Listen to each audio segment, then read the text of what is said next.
મારું નામ સુરેશભાઈ વાઢેર છે. લોઢવા ક્ષેત્રના નિર્દેશક તરીકે સેવા આપું છું. અને મારે ડોક્ટર? હા, હું પોતે ડોક્ટર છું. જનરલ પ્રેક્ટિસ કરું છું ગામડામાં, ત્યાં લોઢવા ગામમાં જ. એટલે મારે મારા સેવાના ભાગરૂપે લોઢવાથી સૂત્રાપાડા સભામાં જવાનું હતું. રાતનો 9 વાગ્યાનો ટાઈમ હોય, પણ મારે પેશન્ટના હિસાબે 9:05 લોઢવા થઈ ગઈ હતી. એટલે 7 મિનિટમાં હું જંગલમાં પહોંચી ગયો અને 9:12 વાગ્યા એક્ઝેક્ટ સૂત્રાપાડાના જંગલમાં પહોંચ્યો. એટલે સિંહ અને સિંહણનો આખો પરિવાર હતો, જેમાં 2 સિંહણ, 3 બચ્ચા હતા અને 2 જેટલા સિંહ, એટલે ટોટલ 7 જ હતા. આખો એનો પરિવાર જંગલમાં એક્ઝેક્ટ રોડ ઉપર આવી ગયેલો. અને અચાનક મારી પાસે એક કાર વાળો હતો. તમે 2 વ્હીલર ઉપર? હા, હું 2 વ્હીલર લઈને હતો અને મારી આગળ એક સ્પીકર હતો, આપણે જે સભાની અંદર લઈ જાય ને, માઇક્રોફોન વાળો. એટલે આમ અનબેલેન્સ થઈ ગઈ. પણ એ 4 વ્હીલ વાળો બી ગયો એટલે એની ગાડી આખી અહીંયા બ્લોક કરી દીધી. ગાડીમાં લાઇટ ચાલુ રહી ગઈ, ગાડી આખી એને બંધ થઈ ગઈ. મારી પાસે નીકળ્યો એ બાજુ સ્પેસ નથી, જગ્યા, કારણ કે બાજુમાં કાચી કેનાલ હતી. આ બાજુથી તો એ બાજુ તો સિંહ રોડ ઉપર હતા, એટલે એ બાજુ ગાડીથી નખાઈ પદ્ધતિ.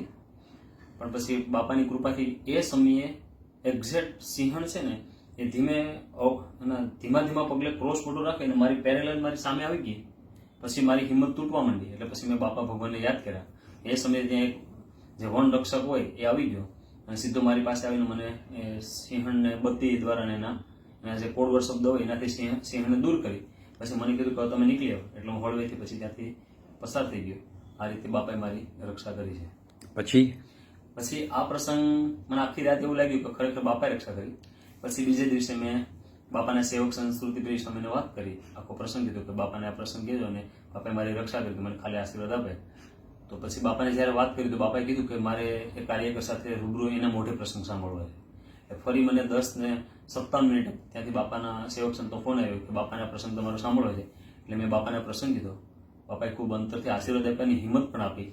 અને મેં આશીર્વાદ એવા માંગ્યા હતા કે અમારામાં એકાંતિક ધર્મ સિદ્ધ થાય, પરિવારમાં એકાંતિક ધર્મ સિદ્ધ થાય અને કાર્યકરમાં એકાંતિક ધર્મ સિદ્ધ થાય. તો બાપા અંતરના ખૂબ આશીર્વાદ આપ્યા. પછી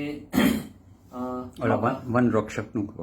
હા, વન રક્ષકનું જ્યારે પછી મને એવું હતું કે ત્યાં વન રક્ષક હશે કદાચ. પછી રાત્રે તો હું સભામાંથી ઘરે આવી ગયો. બીજે દિવસે મેં ત્યાંના કાર્યકર્તાને પૂછ્યું કે તમે જાઓ, એ વન રક્ષક ત્યાં રહે છે કે નહીં? એટલે એને કલાક 1.5 કલાક પછી મને કીધું કે ત્યાં કોઈ હોય નહીં, પણ કદાચ હમણાં મૂક્યા તો ખબર નહીં અને ક્યાંથી આવ્યા પણ કોઈને ખબર નથી. એટલે આ રીતથી વન રક્ષકની અંદર પ્રવેશ કરીને બાપાએ મારી નજર સામે મારી રક્ષા કરી. બાકી એક્ઝેક્ટ એવી પરિસ્થિતિ કે સિંહણ એના દ્રશ્યો પરથી લાગતું હતું કે હુમલો કરવાની તૈયારી પર જ હતી. એટલે આ રીતથી બાપાએ રક્ષા કરી. પછી બાપાએ આ પ્રસંગ સાંભળ્યો. બાપા જમતા પણ સ્મૃતિપ્રિય સ્વામીને ઘણા બધા પ્રશ્ન પૂછ્યા અને બાપા પાછા 4 વાગે ઉઠીને કીધું કે આપણે હરિભક્ત કાર્યકરને આપણે આશીર્વાદ મોકલવા. પછી બાપાએ મને રેકોર્ડિંગ કરીને આશીર્વાદ આપ્યા અને અંતરથી ખૂબ આશીર્વાદ આપ્યા.